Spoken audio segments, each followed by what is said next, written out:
Уест, welcome. Добър ден, Мирослав. Така разменихме си по едно изречение на чужд език. В превода ще ни помага един чудесен актьор, Георги Георгиев Антика. Сега, преди дам думата днес да ви разкажа. Ние изгледахме заедно един вълшебен спектакъл "Книга на мечтите". Да му превеждаш. We saw the Book of Dreams. An amazing spectacle. И изгледахме го с децата си. И бяхме не по-малко укукорени, щастливи и развълнувани от децата си. And we saw it with our children and we were not less amazed than our children. Да, говори малко българче. И малко разбираш. Разбира си малко. Okay. Сега, не си дават сметка много от хората, които не са го гледали, и тези, които си дали сметка, са го гледали, надали си дали сметка, колко изключително събитие беше това за българската култура "Книга на мечтите". Not all the people that saw it, but also people who haven't seen it know how big it is for Bulgarian culture, how big event it is. Възможността да съществува такъв спектакъл поставена на българска сцена, because the possibility to have this kind of show, цялата липса на условия и въобще за първи път правен в този мащаб е впечатляващо. With all the lack of possibilities to do such a show, this is very impressive. И вече към въпросите. And now let's start with the questions. Как е възможно подобен огромен спектакъл в зала 1 да се направи за толкова кратко време, без репетиции на самата голяма сцена? И въобще огромно предизвикателство е. And how is it possible for this big challenge to be put on a stage in these circumstances that you know? Well, first of all, благодаря. Thank you very much for that and for having me here. Аз ти благодаря. Да, това се разбра. Secondly, it is the work of many people to make something like that happen. Второ, разбира се, това е работа на много хора, за да се случи това. You know, when you're a director, different shows require different abilities. И когато си режисьор, различни представления, които правиш, изискват различни възможности и умения. If it's a small show, you're working one-on-one with the actors and, you know, you have maybe one person playing piano, there's, you know, not the actors are moving the scenery, so everything's sort of one-on-one with them. И когато е някакво по-малко представление, работиш един на един с актьорите, отделно с пианиста, например. Самите актьори правят промените, преместват декорите и така нататък. But on a show like Book of Dreams, as a director, you're more like the general of an army. Но когато е голямо представление като "Книга на мечтите", по-скоро си като генерал на армия. There's you know, there were 3 choreographers doing all these choreographic sections. There's a lighting designer doing all the lights that I'm working with. I'm working very closely with the sound team and with 2 different composers and 2 different book writers who are all creating the script together, not to mention that the set is all automated on a turntable. А пък в такова голямо представление, например, имаше 3 хореографи, с които да работя. Имаше екип от композитори, екип от музиканти и декора също беше механизиран. Той трябваше да се движи и с всичките тези трябваше да работи. Обаче, повдигни и националната ни горност. Ние често обичаме да се даваме за пример колко сме талантливи и велики. Please raise our national pride. We want to know how talented we are.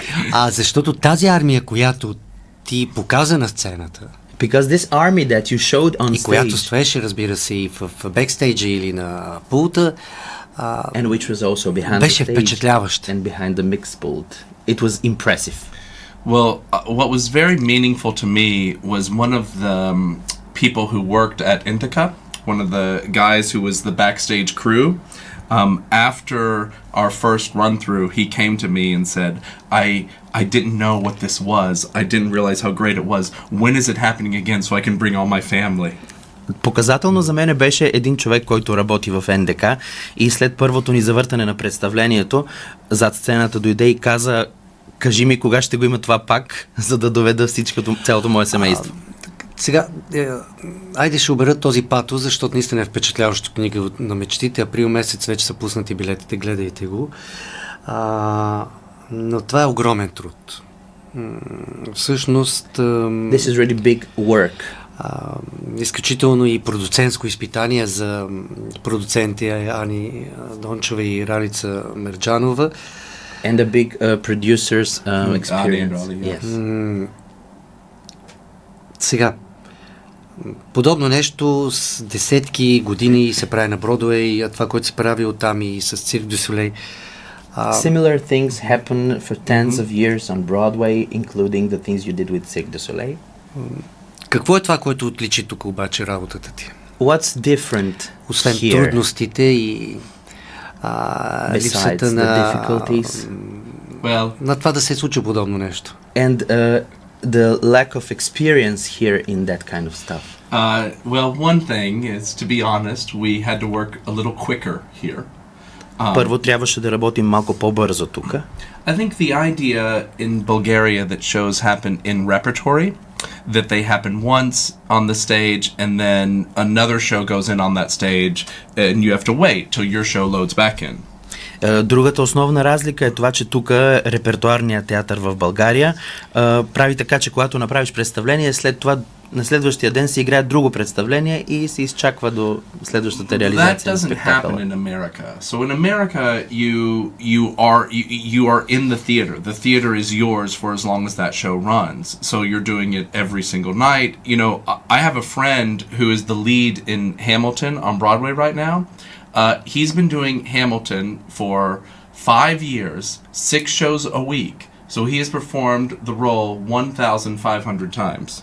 В Америка представленията се случват по този начин, когато се влезе в един театър, той става дом на представлението и всъщност ти разполагаш с това нещо. Аз имам един приятел, който е една от главните роли в Хамилтън и за последните 5 години той е изиграл 1000 и няколко пъти представлението. Yeah.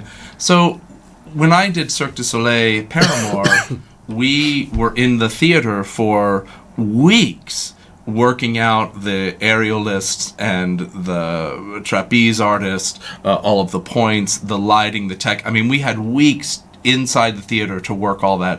When we did Book of Dreams, we were only in Indica for 2 days before the show. Когато правих Парамур на Бродуей, ние имахме седмици наред, стояхме в театъра, където се случва представлението, там репетирахме всичките въздушни акробатики, изобщо всичко, осветлението и всичките технически подробности, докато в НДК имахме само 2 дена. И то 2 дена за строеж и само с една репетиция. 2 days for building up and just one rehearsal, one run. Well, yes, we didn't even really have a continuous run without stopping prior to the audience coming in and seeing the first Всъщност, premiere. преди публиката да види най-първото представяне, премиерата, ние даже и нямахме едно свързано без прекъсване завъртане. Това е изключително изпитание и е вълнуващо, но от друга страна показва колко пазара ни и въобще продуцентските компании, може би и публиката ни не е готова за подобни големи представления.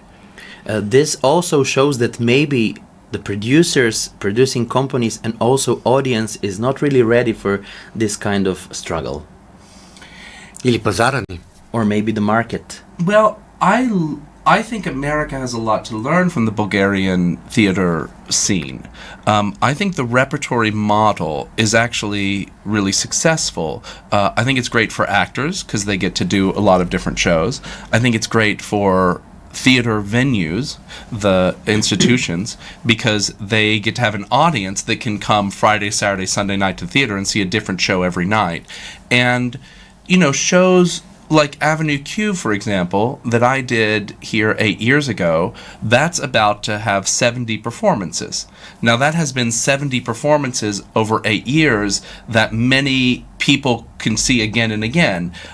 If we were in America and you were doing 70 performances, that would be 3 months. Yes. Това, което американският театър може да научи от българския театър и което на мене ми харесва от репертуарния театър, е точно това, че всяка вечер има различно представление и всъщност публиката може да дойде и да гледа различни представления. Това е добре и за актьорите, които са щатните актьори, които имат различни заглавия да играят. И, например, ето Avenue Q, което се играе 5-6 години или 7 година започва, направи 70 представления, докато това в Америка се случва за няколко месеца, за 2 месеца. Знаеш, винаги е така. Винаги казваме, вау, в Америка как го правите, това е страхотно. Ти казваш, вие правите много по-хубави неща. It is always like that. We say how nice things are in America, but you say that here things are nicer. I think so.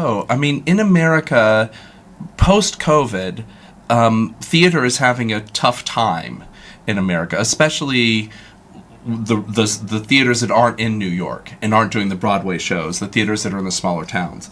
And one of the reasons is because they tend to do a show for 3 weeks, and then they close it, they do a new show for 3 weeks, they close it, they do a new show. So they do like 5 shows a year, each one runs for a month. And they expect an audience to buy what's called a subscription. So where they will see every single one of those shows, you know, they'll buy a ticket to each one of those shows at the beginning of the year. And audiences aren't doing that anymore in America. So the theaters that have used that model are really struggling. And when I'm in America, I'm always telling them about the Bulgarian model and trying to say, look guys, try this model. That might be more successful than the model you're using. Специално след COVID в Америка стана трудно за по-малките театри, за тези, които не са на Бродуей или в другите градове, защото пък при тях се правят около 5 представления годишно, т.е. по няколко месеца остава всяко представление в репертуара. И ако преди това бяха свикнали театрите хората да си купуват предварително билети за всичко и да се пълнят заглавията, сега изведнъж това не се случва. Хората не предплащат и това е голям проблем, но аз им казвам, ето учете се от българския модел. So I'm a convert to Bulgarian theater. I believe. Аз вярвам в българския театър. В българския модел. Да.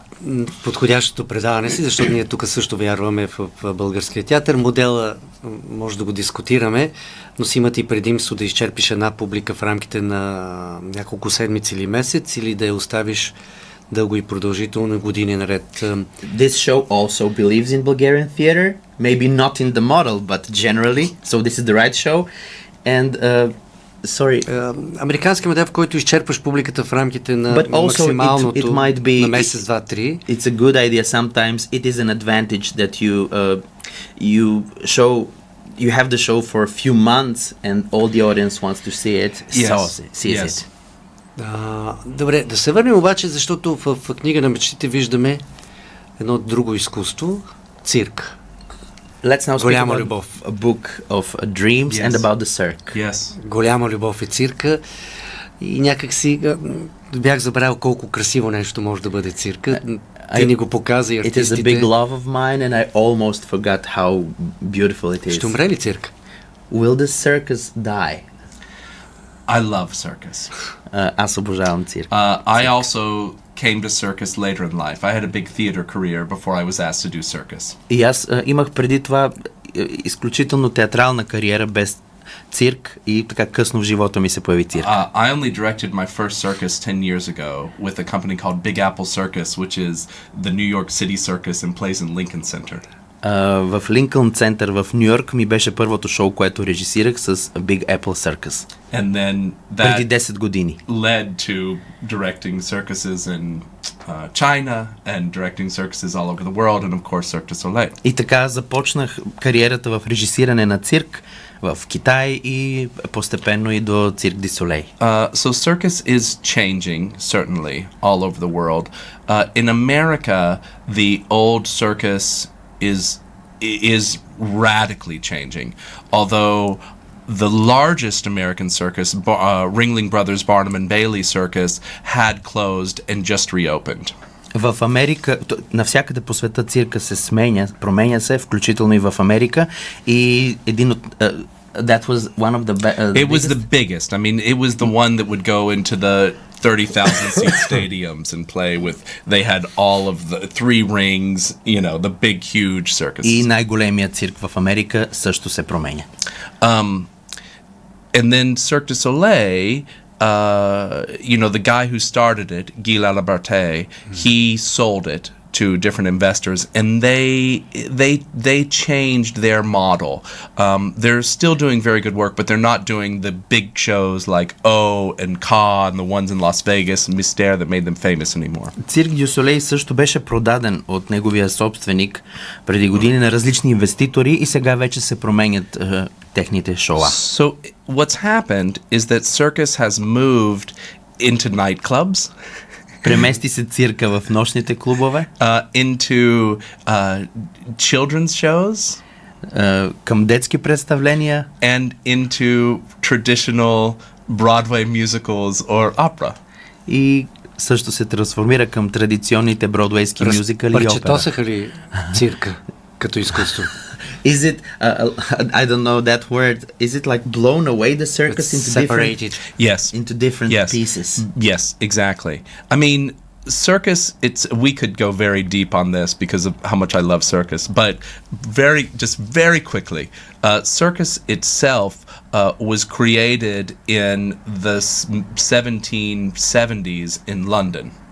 Цирка като изкуство около 1770 година е измислен в Лондон. But of course before then there were acrobats, there were jugglers. They just weren't gathered together in a circle. Но и преди това е имало акробати, жонгльори, но просто не са били обединени под шапката, под шапитото на цирк. And in many ways, at least in America, we're sort of moving again out of that idea of the circus with these acrobats, aerialists, jugglers, magicians doing their own thing. И по някакъв начин сега отново се излиза от шапката на цирка и се разделят отделните изкуства.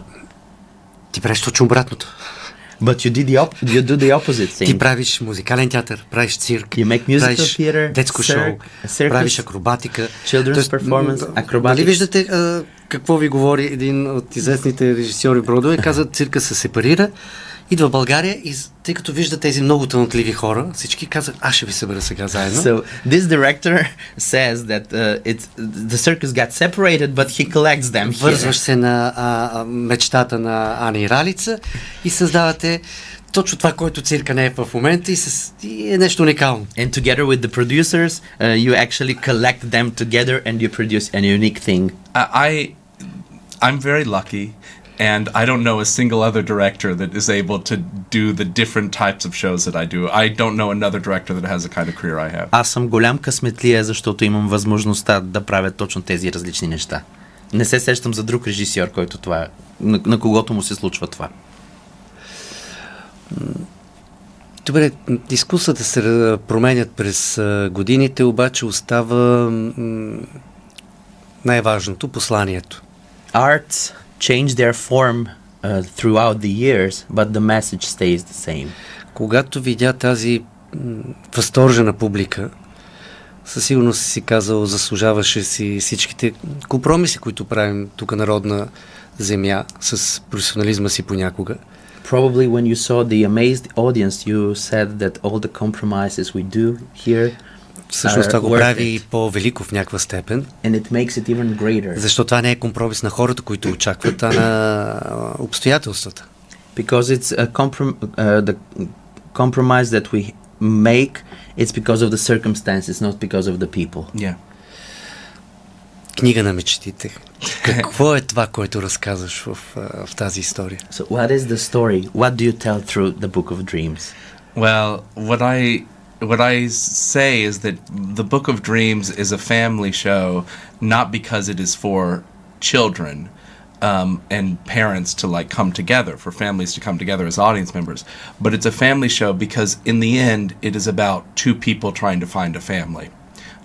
There's an orphan who is looking for someone to be his father and his mother, and there is a girl who's fighting with her mother and is looking to rebuild a family that's not full of tension and discord. And so it's a family show because it starts with people who have no family and it ends with a family being created. Когато казвам, че Книга на мечтите е семейно представление, нямам само предвид, че това е представление, на което да идват деца с родителите си, а че буквално става въпрос за търсене на семейство. Вътре един от главните герои няма семейство и търси, майка и баща търси да си оформи семейство. а една от главните героини пък обратно има проблематично семейство и иска да намери такова балансирано. Така че до края на представлението всъщност те търсят семейство. Най-важното е да е понякога да е автентично. Успя ли това? Защото съм сигурен, че всеки режисьор търси автентичността. Постигна ли тази автентичност в книга? The most important thing for a director is to find authenticity. Did you manage to find it through this show? It's funny. I was just talking to Gogo before I came in that I've directed a lot of different shows in Bulgaria, and right now I'm here doing a Sound of Music at the National Opera. Точно преди това си говорихме, че съм правил доста представления в България, а сега в момента правя звука на музиката в операта. And in some ways there have been different type of shows. И по някакъв начин те всички бяха различни видове, различни типове представления. For example, SpongeBob and Shrek, those two shows, one I did at the opera and one I did at the Puppet Theater, are very much musical comedies.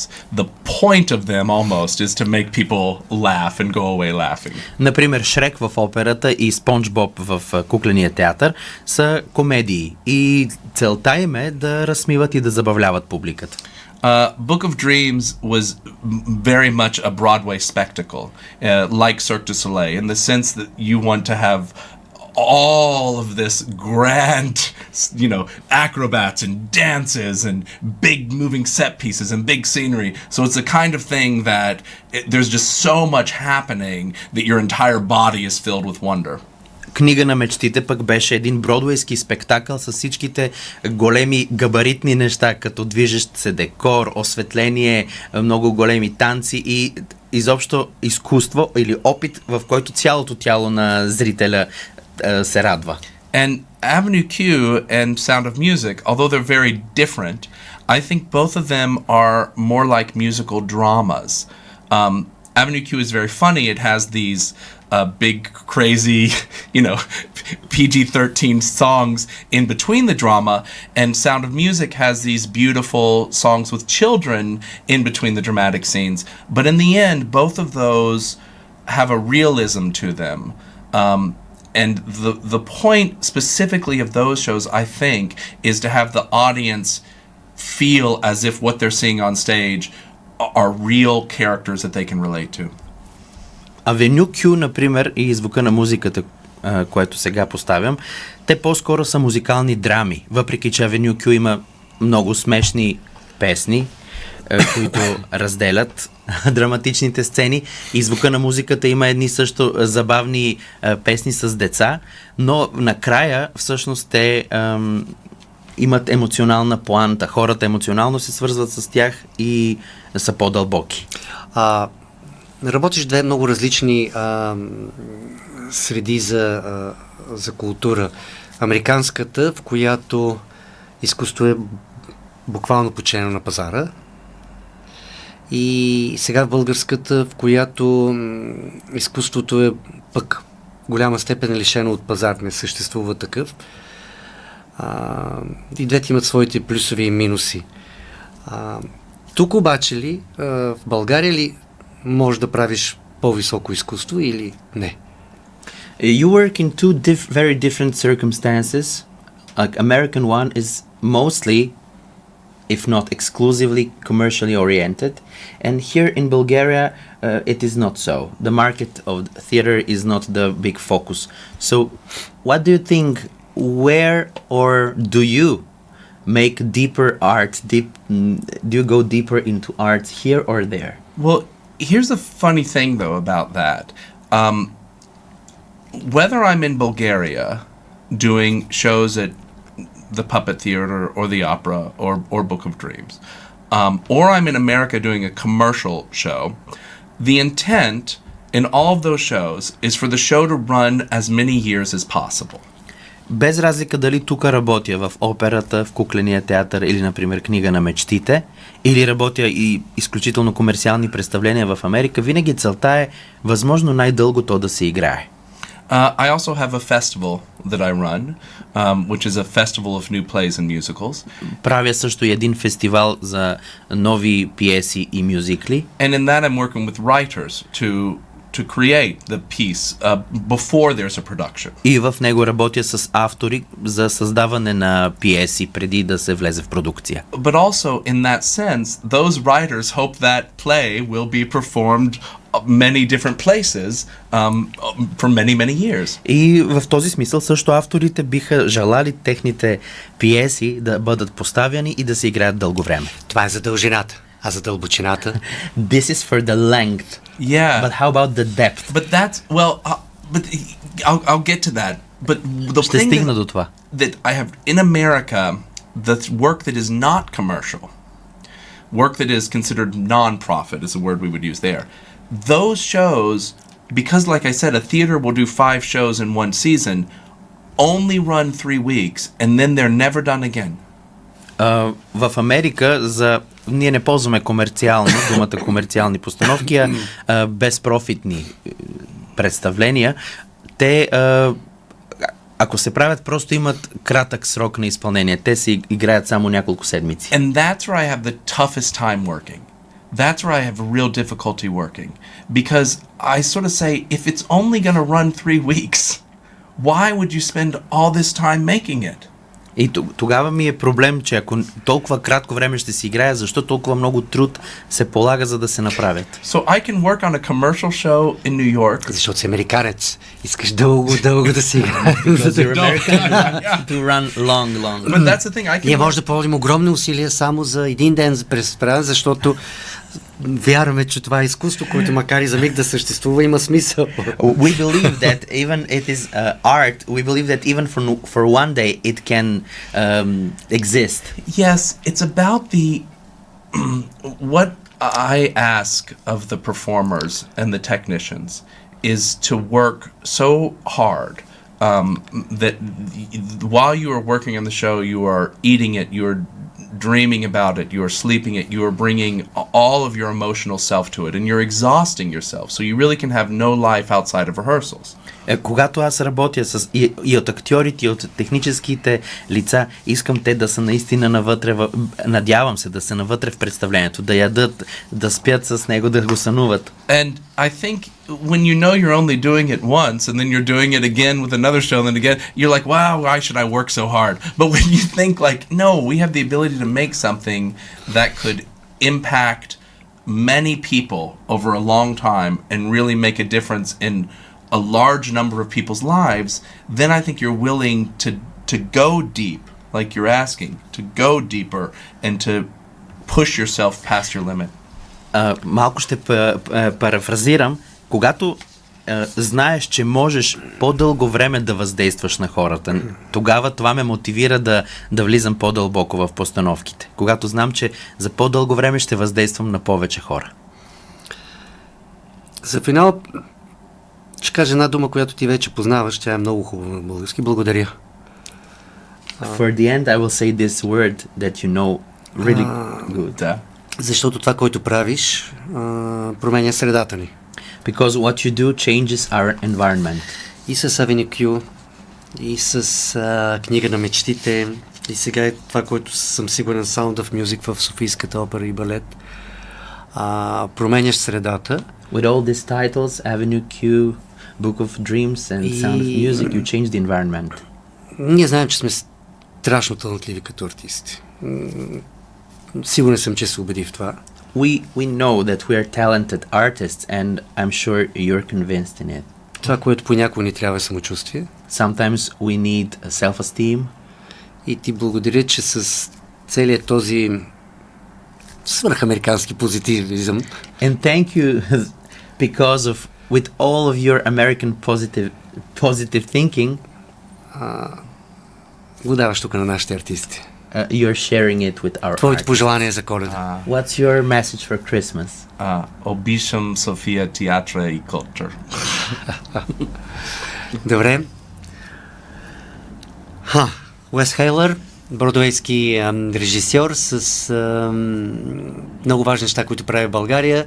Април месец може да го гледате с книга на мечтите в зала 1 на НДК, разбира се и в Кукления театър Avenue Q, Sound of Music в Софийската опера, скоро ще бъде премиерата.